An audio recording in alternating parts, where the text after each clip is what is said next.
All right, welcome back to Humans of Grappling, where we explore the intersection of grappling and everything else in life. I'm Mike Lady, and thank you for joining today. I'm playing around with the camera positioning.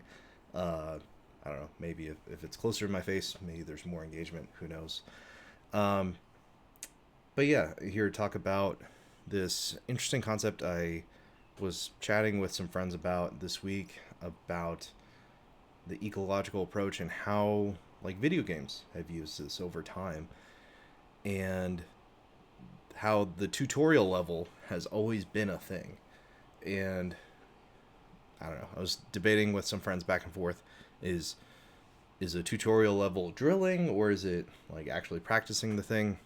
In my view, it's eco or sandboxy, if I'm branding myself in that way. But basically, you're trying to introduce the player into the game with a very small subset of what's going on, right? You're trying to get them to focus on, all right, press, like the example in BJJ mental models episode this last week, which is very good, was, all right, you have to figure out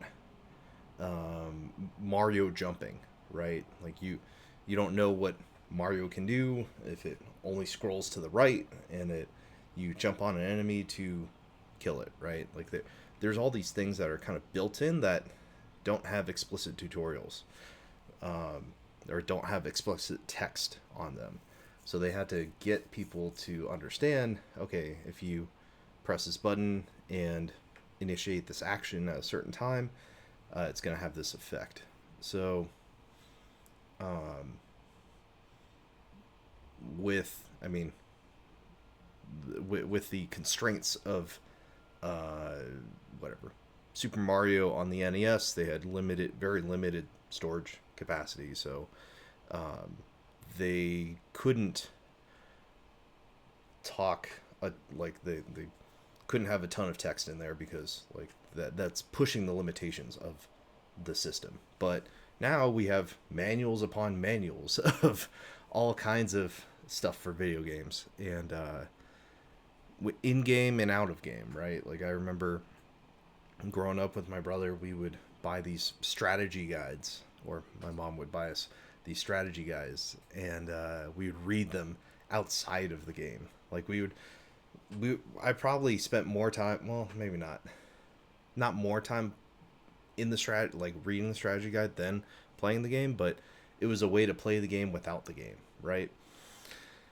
Like we could read ahead about the story and what items to get, and like that's I don't know. I guess my point here is that video games have gamified, literally gamified this process of skill development and learning for decades now, right? And it seems like every other thing is trying to catch up, and jiu-jitsu included. Um, so, for example, another thing that's been gamified somewhat, I don't know, somewhat recently in the last 10 years or so is this, I mean, this thing that's top of mind for me is like programming problems, interview problems. Like if you want to ramp yourself up to like go and like I don't know, talk to whatever, talk to companies and be like, hey, I want a job or whatever. All right, how do you code? How do you code this? How do you solve this problem with code? Um, and you have to be able to know how to do it. Like there's certain algorithms and certain ways to figure out the solution, but each problem is different. Like you can't like you have to learn a handful of tools that work well in any given situation, like maps or loops or recursion, all these things that prove to the employer that you know how to code. Um, these are things that are tested. So how do you get good at those? You have to do them over and over and over again. Um, you can't just walk in there because these programming problems aren't what you're going to be facing day to day, which is weird, right? Like why would you? I'm actually very anti these programming problems, and tried whenever I interview people, I try to give them like a more representative quote unquote game problem to solve. Like here's like it's I if I interview somebody for a DevOps role, it's like, okay, here's a Jenkins instance. There's a handful of bugs that are wrong with it. Let's debug it and fix it, right? Um, because that steps that allows people to kind of step through. All right, what's what's wrong with this? It kind of shows competency with the system itself, um, but kind of they can walk through step by step and debug a system, which is more closer to the job than figuring out a problem from scratch, right? Like you're in a job, you are starting within a context of a company. Unless you're like starting a company, or if you're the first engineer for a company, yeah, that's different. But if you're working within the context of a code base, there's going to be people who have solved problems before you, especially in a large enough company. You can kind of copy paste and debug problems with other people's code, and you don't really need to I don't know. It's much less about coming up with the solution yourself and more about collaborating with the environment that you're in, with like tools like AI tools now, like with ChatGPT and all these other programming tools. That's becoming even more murky. It's like, what is the point of all these programming interview questions if you can just chat GPT it and get the answer, right? Like, is the thing is the valuable thing coming up with the answer, or like the thinking behind the answer, right? So if you can demonstrate that you can think around the answer and show your work leading up to the like in a math problem, the end correct answer isn't necessarily the thing. It, like, isn't necessarily the goal. It's just, hey, we're just trying to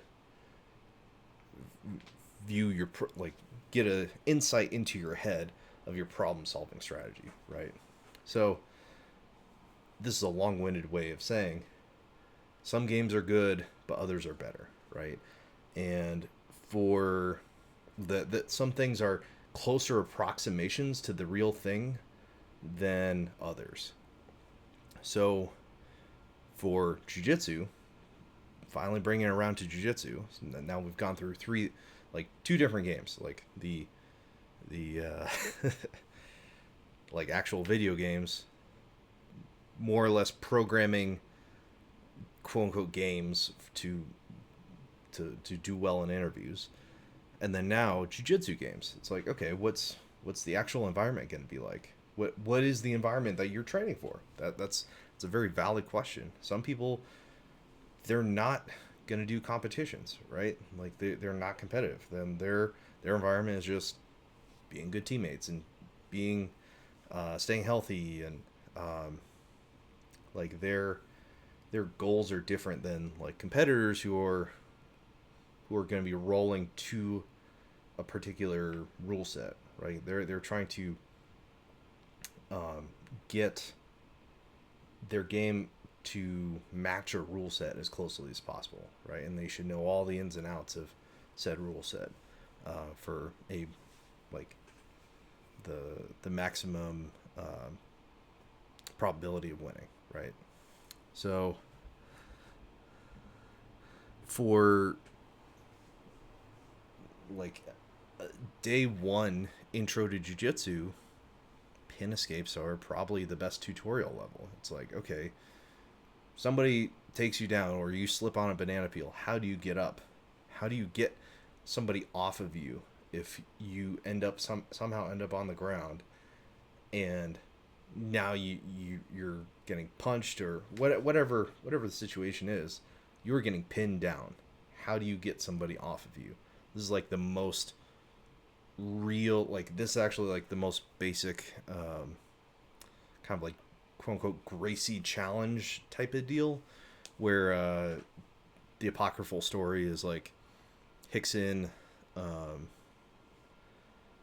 mounts somebody like a white belt, and like they like a day one guy, and they get out in a couple minutes. If like Hickson lets them out in after a couple minutes or whatever, or I forget which way it goes. I forget which.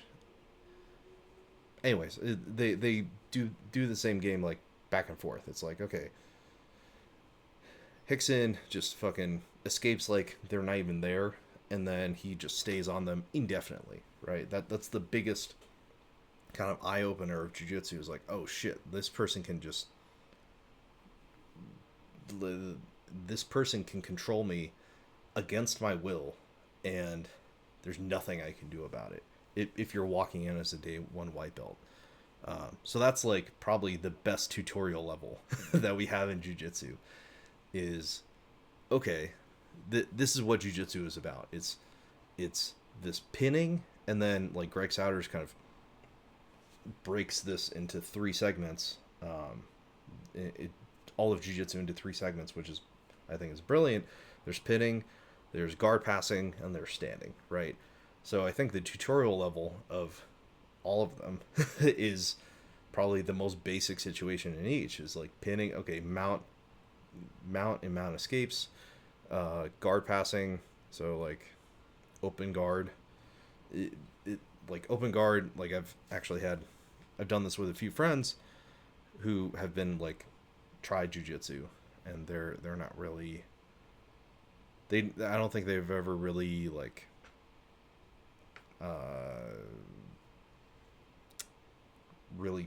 they were never really serious with jiu-jitsu, but they've came in and played around.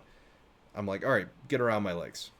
Sounds simple enough, right? But because I have like pretty good guard retention, that's a very tall order, and they're like, what the heck? why are your legs like egg beatering around, and why is it so hard to get around your legs? Like that's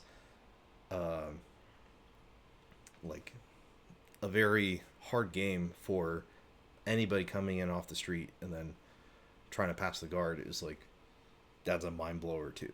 That's like the second point of jiu-jitsu. The first point is to not let anybody control you. Like Coach Casey has the same type of spiel here, where it's like, don't let anybody control you. Nobody can submit you, and you control everybody. That, like, those are the kind of points of jiu-jitsu, or goals of jiu-jitsu. And similar thing here is like pin escapes. Don't get pinned. Pin everybody. Pass the guard. Don't let anybody pass your guard. And then standing is, you take people down. Don't let anybody take you down. Like, there's always since it's a zero-sum game, what's good for you is bad for me, right? Like, there's always an offense and defense. There's always this there's never this I don't know, positive sum game or whatever. Like, you can kind of bait people in and be like, all right, yeah, you come in and try to pass me, but then I can slip my underhook, or I go deep half or something like that. Yeah, I end up getting what I want, right?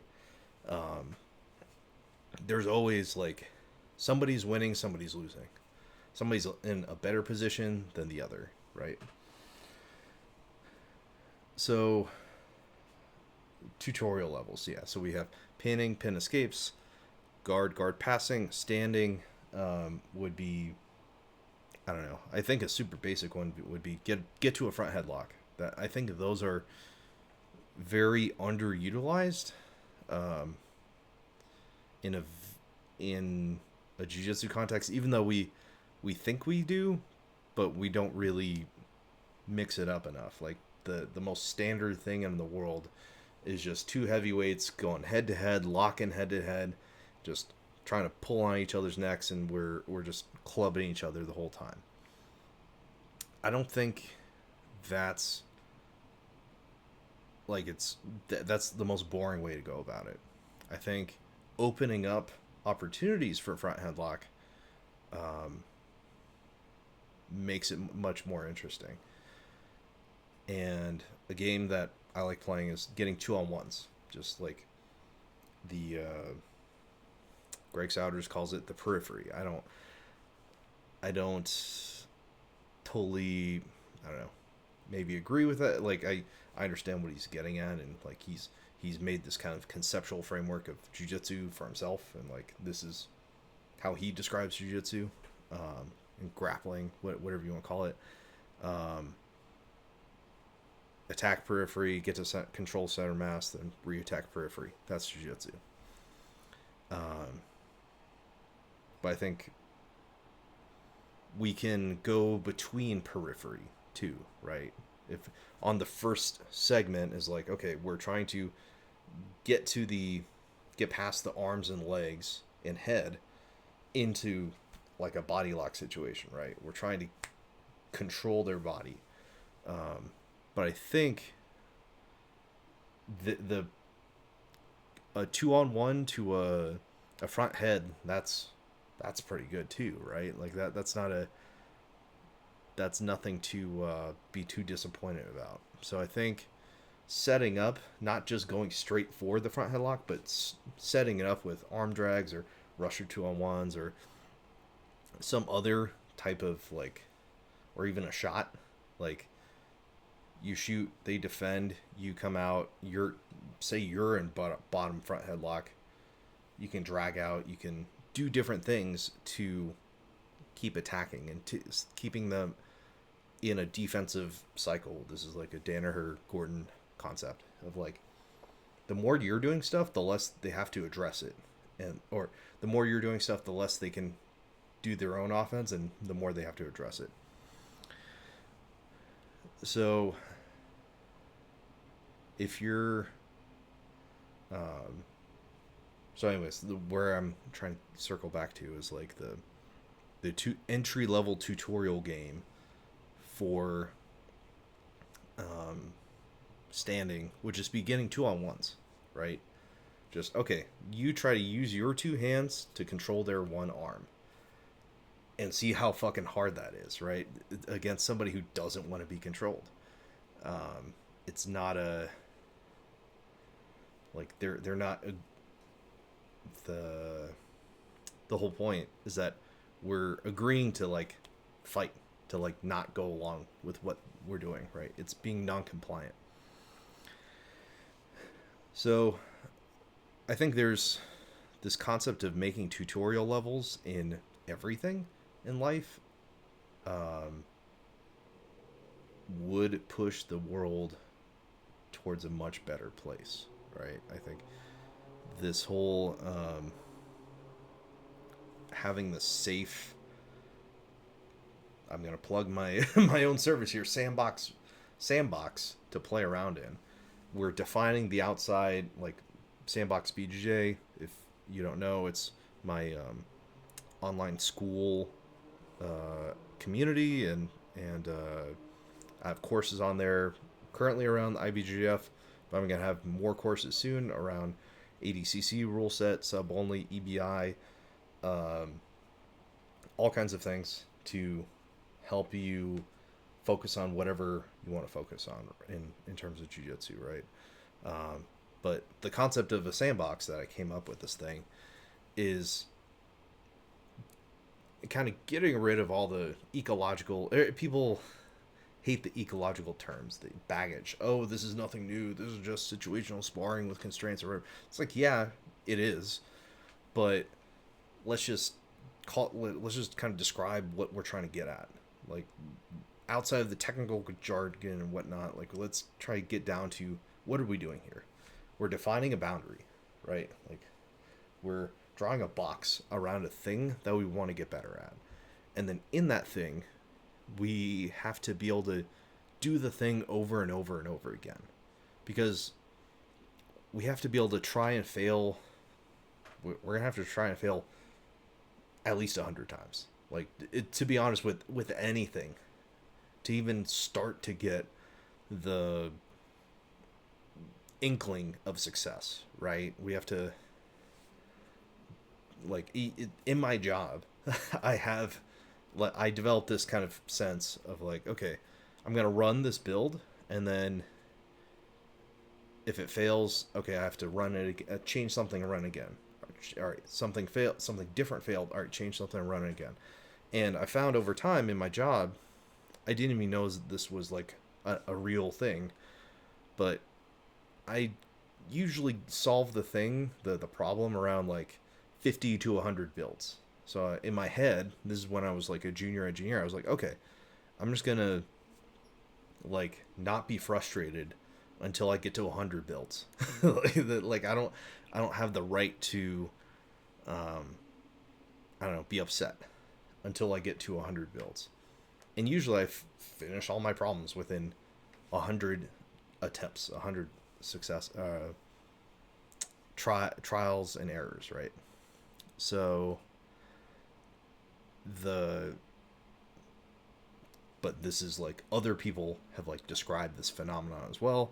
um Alex Ramosi, I don't know, I've been listening to him a lot, so he's described this as well. He's called it the rule of 100. There's other instances where this was like like this process of trial and error is fundamental to doing anything. Like I think there was another story of like the Beatles going up and playing every night, every club in London or wherever they were at. I forget. Like just going up and playing every single night for years, and that's how they got so good, right? Is that they went up and did the thing over and over and over again and honed their craft. So it's being willing to kind of sit through that discomfort, and just do it, right?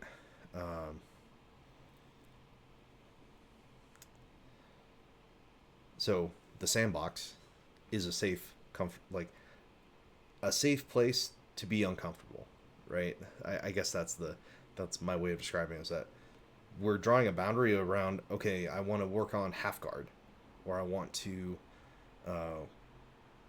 work on my content.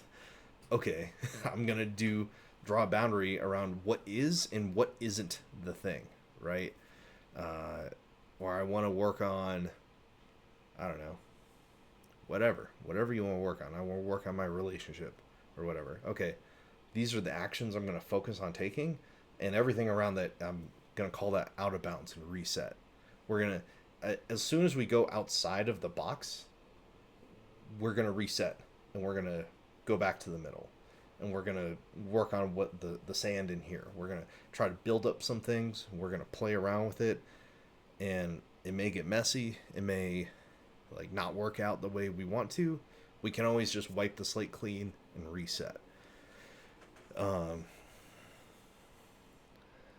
That's kind of the idea behind Sandbox BJJ, is that the iterative nature of getting good at something is fundamental. Nobody's good at anything on the first try. You're never the best in the world on the first try at anything, right? So we just have to keep defining what the thing is that we're working on, and then focus on that, right? Define the boundaries of that thing, and then play within those boundaries. And then if you wander outside those boundaries, just be like, okay, this isn't the thing I want to work on anymore. I need to like focus back in on that thing, right?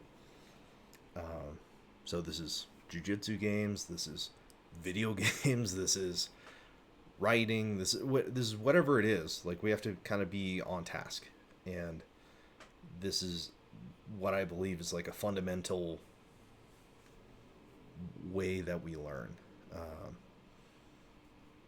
Again, I'm gonna quote this like religiously, but my college that I went to, Cal Poly, their motto is learn by doing. I had no idea how important that motto would be until like now, basically. Because there's been so many things that where I've started from zero, absolute zero, and now I'm pretty good at them. I've like in college I started jiu-jitsu. In college I started ping pong, or like I played ping pong in college and I picked it up just because my friends were doing it. I had trouble getting the ball across just getting it onto the table. And then by the end of the year, like in whatever freshman year of college, I was like slamming it. I was like really I was able to hit it hard and like control the ball and where it went. Like that's a very physical example of like going from zero to somewhat competent at something, right? Or juggling. Like I've got, like I can juggle. Like I can just kind of on command. Lost it, but that took a number of tries, right? That took some amount of I don't know. There was like this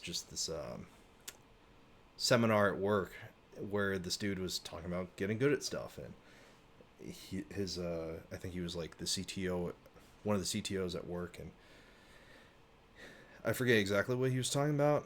Something about like generations and like, oh yeah, I think he was talking about like intergenerational, like not conflict, but like what each generation represents and how this was like 8 years ago or something like that. So he was saying, oh yeah, we need more millennials to like rise up in the ranks and control, have more say in the company and whatnot. Hasn't really worked out. It hasn't really worked out that way. But anyways, that's a different podcast on boomers not leaving the workplace, not like holding on for dear life.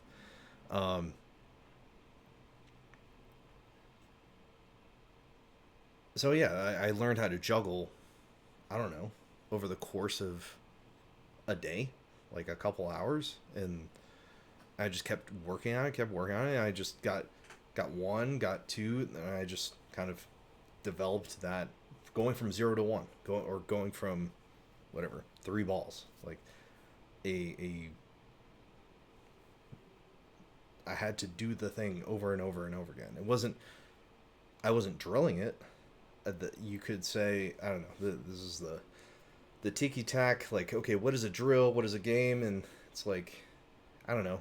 Let's just do the thing. Let's just do the thing as closely as we can to whatever the thing is that we want to do, right? In this case, like I have juggling balls and they're evenly weighted, and I just want to throw them up and kind of make them go up and down and catch them, and it's never really the same ball each time, right? Like I'm not putting them anywhere near the same exact path, and they could also be all kinds of different weights. They could be 3 different weights. Boom, like golf ball, squeezy ball, and like juggling ball. And I have to adjust for each one. I have to kind of throw each one a little bit differently. And I lost it. But the point is, we're trying to just make ourselves adaptable, right? We're trying to develop skills that adapt to the environment and aren't just hard coded for any particular situation, that aren't brittle. So anyways, that's the Sandbox BJJ tutorial level spiel. Like and subscribe, and let me know what you want me to talk about next time. Thank you.